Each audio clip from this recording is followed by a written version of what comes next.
Welcome to Multiple Offers, a real estate show with competing perspectives. Today we are talking about what to expect when you are inspecting. Put that coffee down. If you're good at something, never do it for free. How'd you get the gig? Oh, they were hiring. It was only a 2-week course. I will sell this house today. What are you, some kind of real estate agent? Oh, he's a realtor. There is a difference somehow. This is Multiple Offers, a real estate show.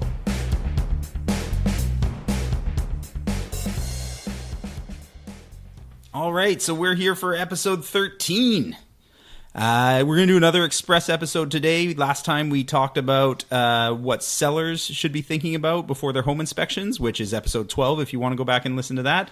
Today we're going to be talking about it from a buyer's perspective. I'm here with Jeremy Ray and Matt Brabbins. My name is Jeff McLennan. How are you guys doing?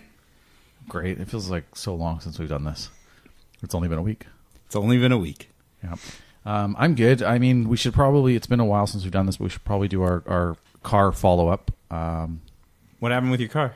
No, nothing. But I'm actually not going to do a car follow-up, but that was just a fun joke because we haven't talked about cars, I feel, in like months. I think we made it one episode, Jer. Did we talk about car? Jeff mentioned something about his car, I'm pretty sure, in episode 11. In episode 11? Probably. We haven't talked about last... Yeah, we talked about washing cars. Yeah. Well, last week was the big Ford recall. One whole episode. Wow. Okay. Yeah.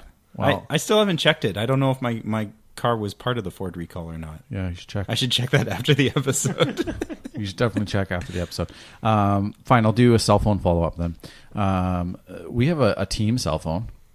Ooh, the bat phone. Which is just, it's great to have. It has a number of nicknames, actually. The burner. The boyfriend phone. The bat phone. The boyfriend phone. The burner. Like on the wire. Yeah, and Matt told me it'll get better. It's an Android phone. It'll get better. It'll get easier. You'll learn to love it. And I just feel it's been a few months now, and I'm Apple through and through. And I tried to embrace it with loving arms. Tried to bring it into my home. I let my daughter play with it. It's a hardy phone. Mm-hmm. I'll give it that. Like it on the hardwood, it's pretty good. Hasn't had any issues. But it's so different than an iPhone. That's all I have to say about that. I go when my mom has an Android, and last week she was staying with us helping out while I was sick, and when she'd ask me to do stuff on her phone, I felt like I was my dad. Like I'm like, how do you make the text and the messages? How to make it quiet? How do you put it in vibrate? Yeah, in my day, you press the green button. It does make you feel dumb. Yeah, you get I felt really dumb. Matt would be the same way using one of our phones. You just get so used to the exact same way every time. Either that or the iPhone is so advanced, user friendly. Yeah. I'm just starting wars here. Matt, anything to contribute to that?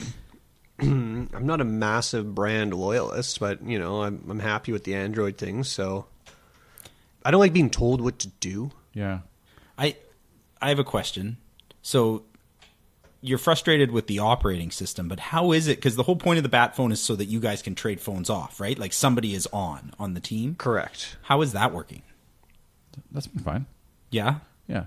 I think the biggest thing is because it's so hard for us to actually have a day off. Yeah. So this provides that if it's a week that allows for one of us to have a day off, like it was Matt's birthday 2 weeks ago, it allows us to, to actually say that because we are routing phone, calls and things through the phone, then it's.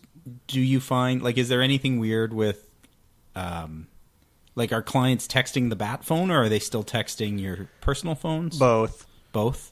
Yeah, I mean, new contacts and new clients usually will be. And do you have to make sure when you're texting on the bat phone that you identify so they're not like? It's helpful. Yeah, yeah. Matt, yeah. Some inside jokes that I have with our clients, and then Matt's like, why did you LOL? I don't understand. That's not funny. It's working though. They get it. Like they understand that it's a shared phone, and whoever is taking calls that day or that night will be able to get back to them. But they also know if they only need to talk to Jeremy, right? He's got a different number, but you don't get a guaranteed faster response. Maybe if that's not his day. Yeah, we've got clients right now though that are both Apple ecosystem that I have a separate iChat with them as a group chat. Do you just talk about Matt on that chat? Shit. Oh my god, we went out with Matt the other day. You could tell he printed the feature sheets on the lower quality paper. They're just so flimsy in my hand. What is this? Amateur hour.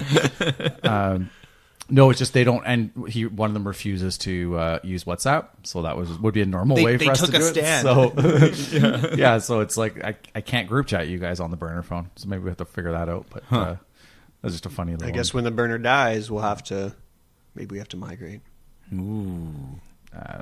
So far, it's been good though. Like you get the message from the agent, I want to show the house at this time, and then you just fire a text over. And the best part is because we have an assistant too, right? Mm-hmm. We found that what happened in this business is that people stopped like phoning to make requests; they tend to text us. Yes, right. And then so the assistant who's there at the desk to help with showing requests can't help, right? Because the text goes to our phone. And there we are sitting in a meeting where we're recording the podcast and we can't respond. So does Debbie have the burner phone right now? Not right now. I screwed up. Do you think you and Mick will ever get one for your team? No. Mick doesn't have email. Oh, selectively. He has email. Don't tell the world. No, I don't have email. Sorry, you're gonna have to. Email Jeff. You'll have to email Jeff. He'll do the work. I don't have email.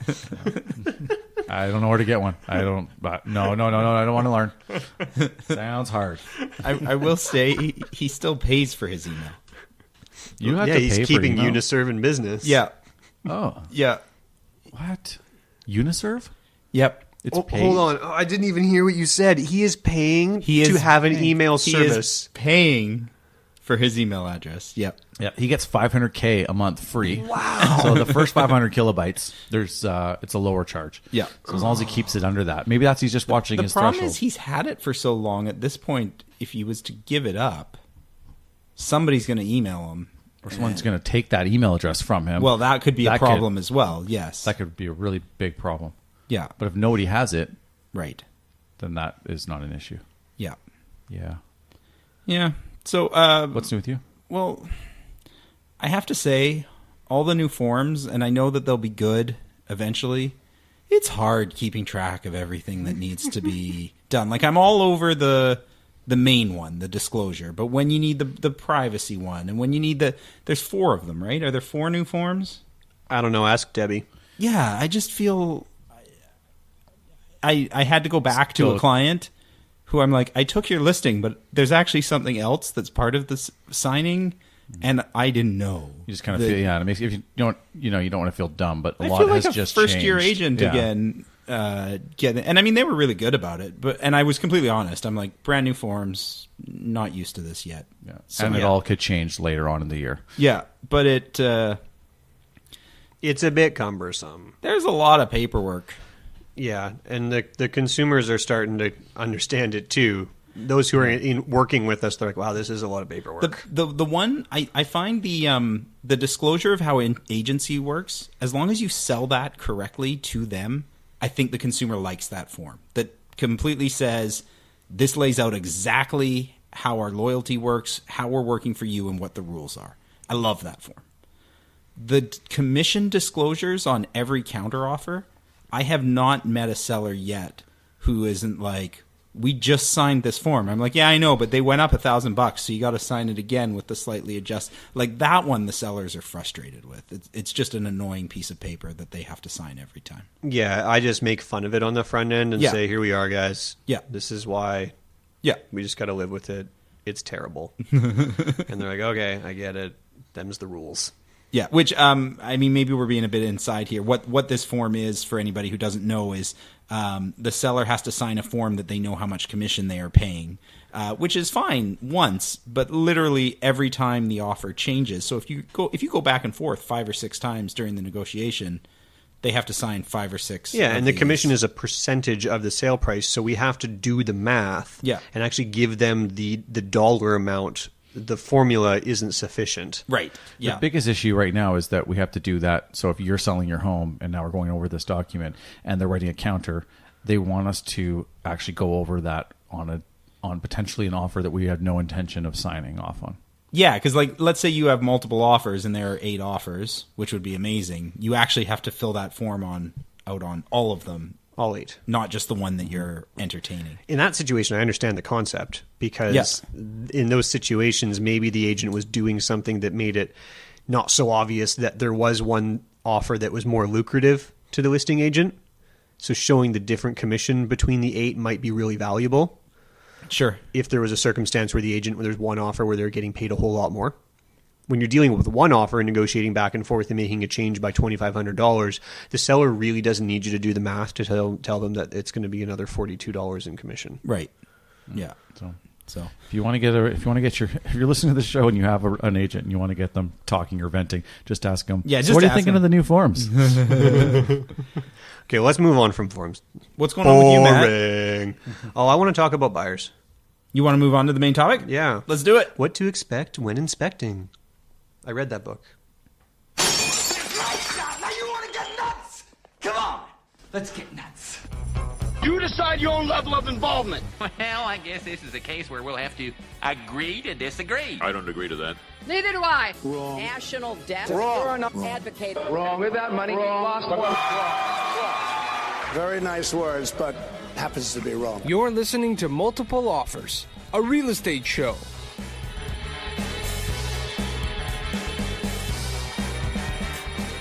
Okay, so let's start talking about what should buyers be thinking about. So they've got an accepted offer. They are ready to buy the home. One of their clauses is to have the home inspected. What do you guys think? What's the first thing they should be thinking about? Should we start off first with like choosing one, or sure? Do you get recommendations from the realtor? I always recommend 3 home inspectors. Yeah.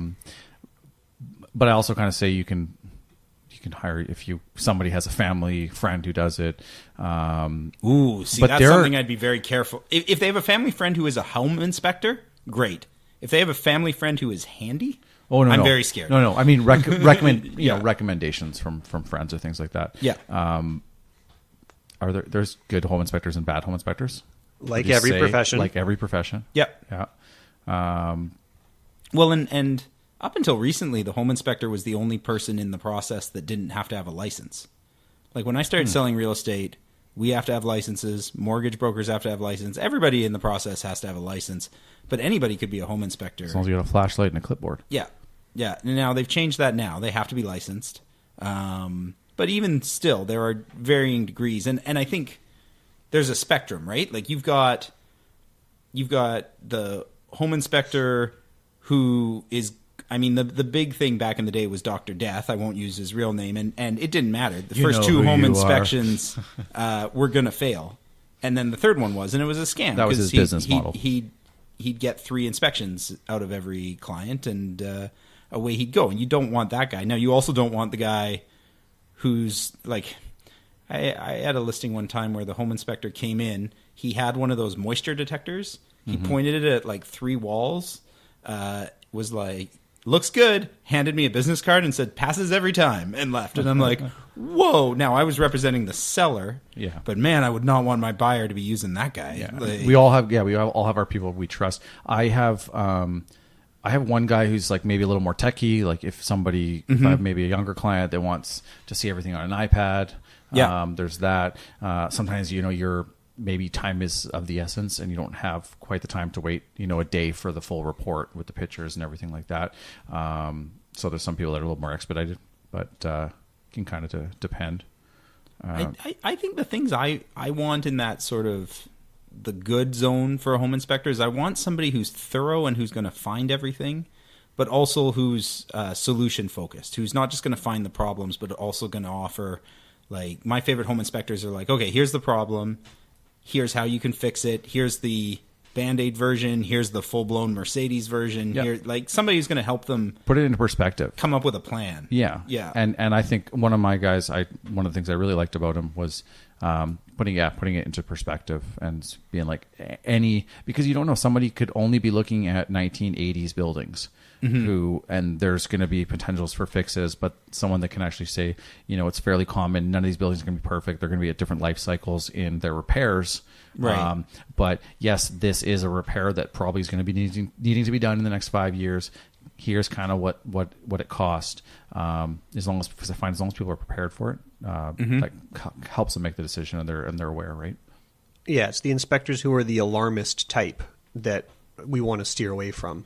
I'm all for them finding issues. It's how they present the potential fix, right? It's the simplest ones are the wiring ones where it's like, okay, you could put a GFCI outlet on there and that was $20, or you could say that you need to rewire. Right.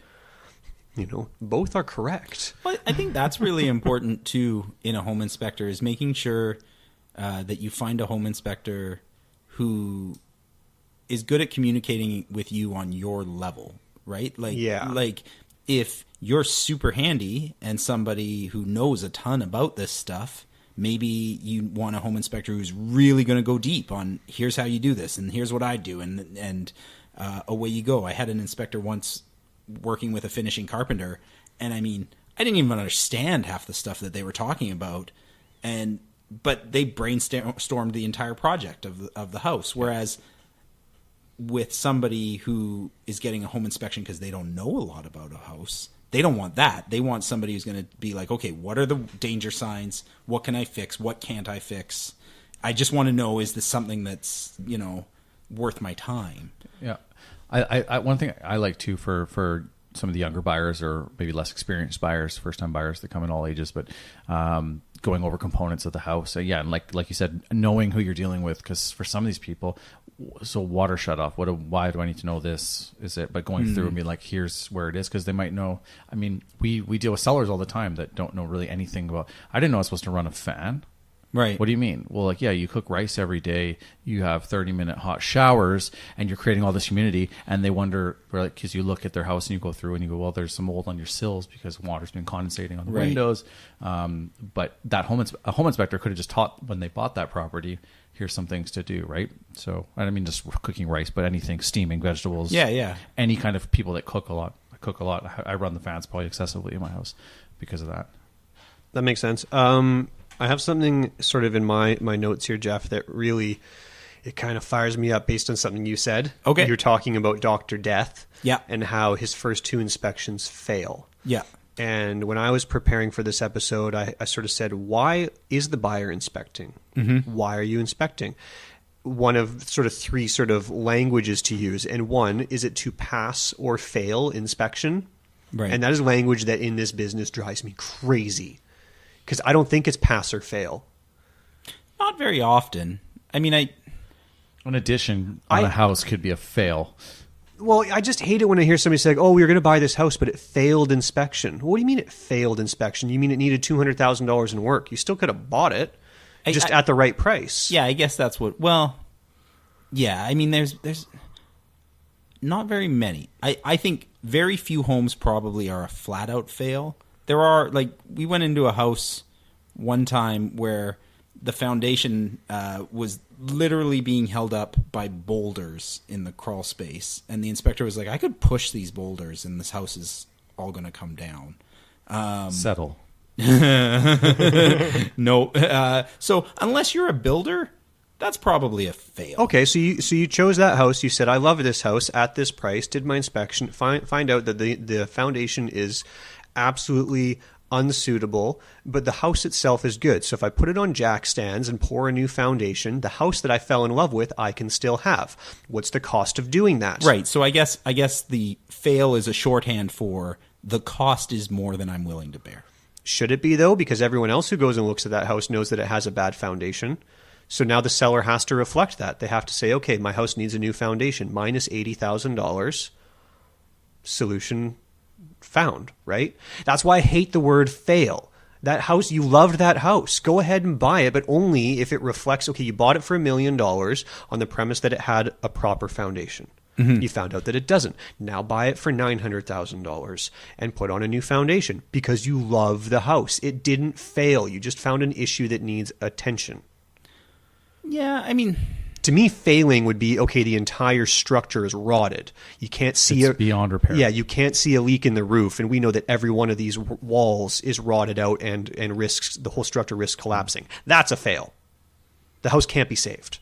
Okay, but so there are different level of degrees, but I mean the amount of work a buyer is willing to take on.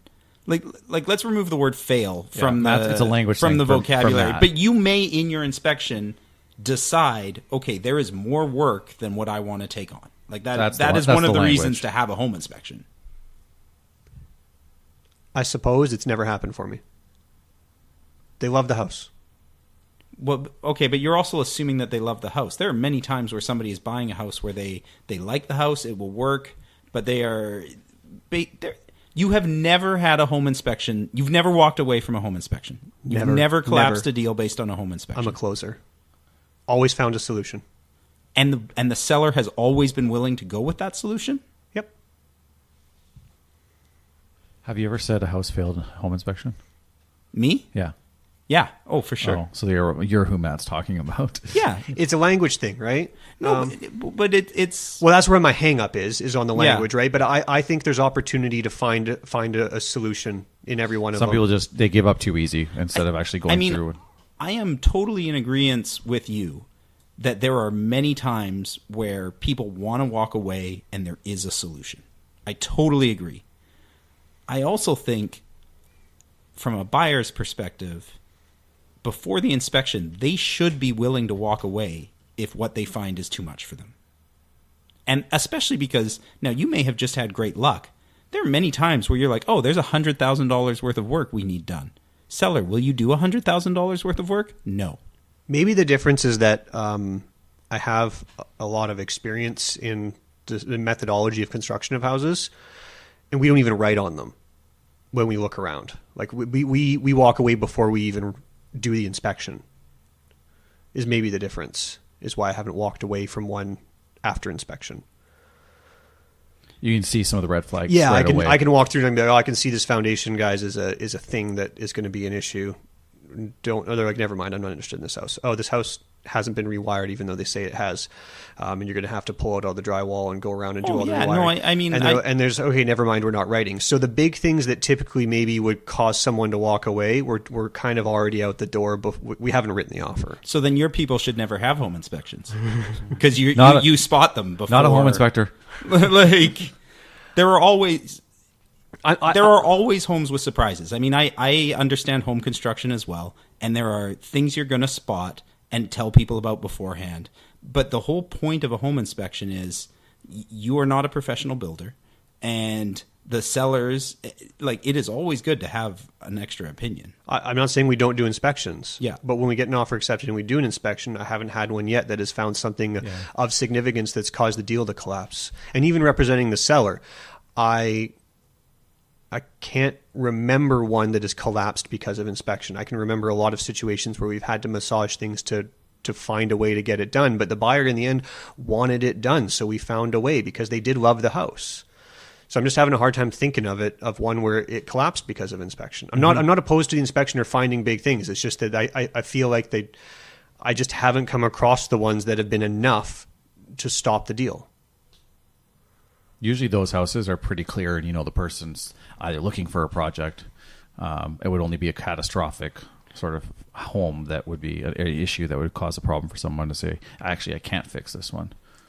Yeah, and I mean, I think we're talking about the surprises, right? Yeah, okay, so I said that's pass or fail language, yeah. Right? So then I had my next one is, why are you inspecting? Number 2 might be to find something to renegotiate price. Right. So that sort of is the next phase, yeah. Right? And then the third is not to pass or fail, not to renegotiate price, but third is just to know what you're buying. I see. Yeah. Yeah, makes sense. I don't. I mean, I've had people who have thought this way when I'm working with buyers, but I don't typically tell people that there's home inspectors out there that they will get really nitpicky about things in order to this is going to get you $5,000 off, or this is going to you have first negotiation, then we have home inspection, and then subject removal is second negotiation, just to peel out another couple grand. Yeah, and I personally don't think that that's the right mentality. I don't for a either. buyer to be going I don't think into. any of us do, but I'm happy to renegotiate when stuff comes up, but I don't like the assumption of, okay, we're going into the inspection looking for things to renegotiate. It's to find a solution. Like, Yeah. actually looks like the roof, we were in the attic, and not every homeowners will necessarily go in there. And, maybe they are on borrowed time. Yeah. And all of a sudden we need it. You need that for financing potentially. Mm-hmm. So is our solution, what's the solution going to be? Right. For them? Do they fix it? Do we get a credit? What do we need to do? Yeah, I think so. So what we're saying is the advice to the buyer walking in is not that we are actively looking for something to renegotiate on, but if we were to find a surprise, then we do. Yeah. Yeah. We had one, I had one at the lofts where the bathroom fan was noisy. So you're going to replace that. Like, why? It still fully works. Yeah, it's a noisy. They come in all sorts of different ranges of sound. That's important too for a buyer to think about before they have their home inspection too, is what level, like, I'm buying a used product. This isn't brand new. What am I comfortable with, and what is too much? Although that's probably a conversation, the home inspector isn't going to help you with that. Maybe let's get back on track with what people should be thinking about for home inspections. For condos, though, I do have, like, like Matt was saying, why am I having this home inspection? Mm-hmm. We have to always recommend that people have them. It's a good idea. I've never had them on my own purchases, but I've got, my skill set's different than a lot of other people's. So I was comfortable taking on that risk. Most people shouldn't be doing that, but for condos, we were talking about this last week. Things that they should inspect. There's less because you aren't really going into the exterior walls. The inspectors, like you mentioned with the homes on homes thing, I can only inspect what I see here within this sort of box. Everything else is a strata issue. Yeah. Do you guys have anything that you think is a big one for condos? Well, I think with condos, one of the big things, and this kind of applies to not just the home and not just condos, but in. Okay, let me start again. Okay. One of the tips I think you should do is I think you should have your home inspection near the end of your subject removal phase. Sometimes that's a very good point. Sometimes people want to have it right away, but you don't want to spend $500 on a home inspection and then you don't get your financing. Sure. Or do the free stuff first. Yeah. Or now this applies to condos, if you're reading something in the minutes that's going to cause you to want to back out, you don't want to have it. And the other thing that I think is a really good idea is when you read the minutes in a strata to make notes about things that you wouldn't mind getting the home inspector's opinion on. Mm-hmm. Like, they were talking about leaks in the parkade, or they were talking about this. Like, can you pay special attention to?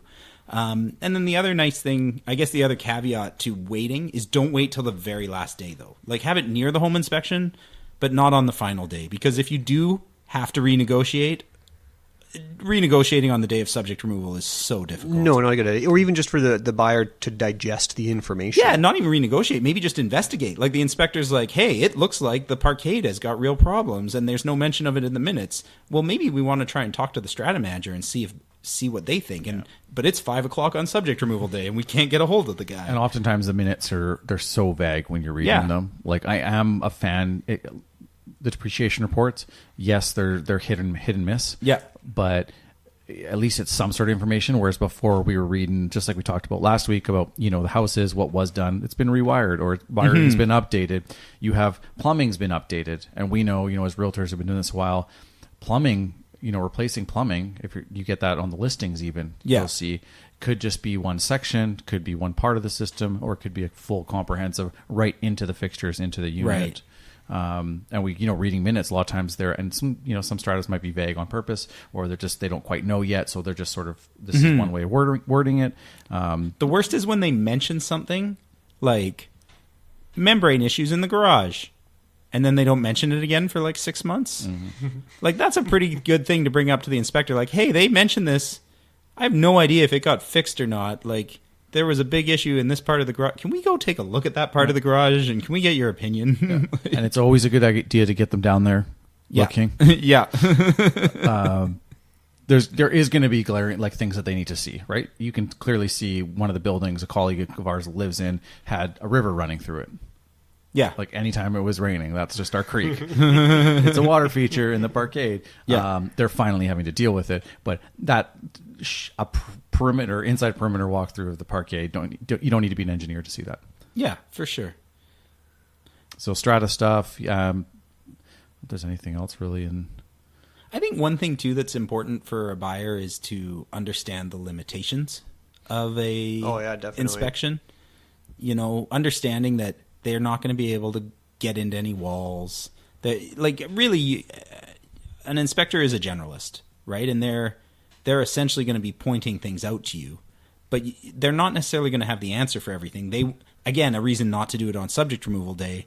They might say wiring looks bad, but you need an electrician. Now we need time to either A, get an electrician, or B, talk to the seller and get more information from them. Oh, definitely. And even just to maybe prove if something isn't quite as bad as it looks, right? I've had some inspectors say, oh, you've got a real plumbing problem here. This is a detached house. They said, oh, your plumbing isn't vented. Yeah. Now, the buyer had no idea what that even meant. Right, and it just means to air it out with a vent. You know, there's no airflow coming from above all the plumbing to help push the water down, right? So they say it's not vented. So now we have to prove that it is, which is extremely difficult to do, right? Because that's all inside the walls, right? So I called up my plumber who I knew, and I was like, okay, they said it's not vented, but I'm pretty sure it is. And how can we figure this out? And he's like, oh, okay, I'll just pop by between jobs. And he comes by, and he's like, the easiest way to know this is if you fill up a sink with water and pull the plug. If you get a vortex, like that little sort of inverted funnel, he's like, that means you've got enough draw from water pushing it that it's vented. So how did a plumber ever decide to say, or not a plumber, an inspector ever decide to say that? I don't know, but they created some concern, and we needed an opportunity to bring in a professional. It's possible they looked up through the attic or the roof and didn't see a vent. But there's venting in walls. There's other ways of doing it. I think they were looking at the way that the pipes came out of the sink and then out through the back. Like, I don't see a vent, so it means there isn't one. Yeah. Right. You know, and they make those kinds of statements, and you need an opportunity to. And that's going to be on the seller.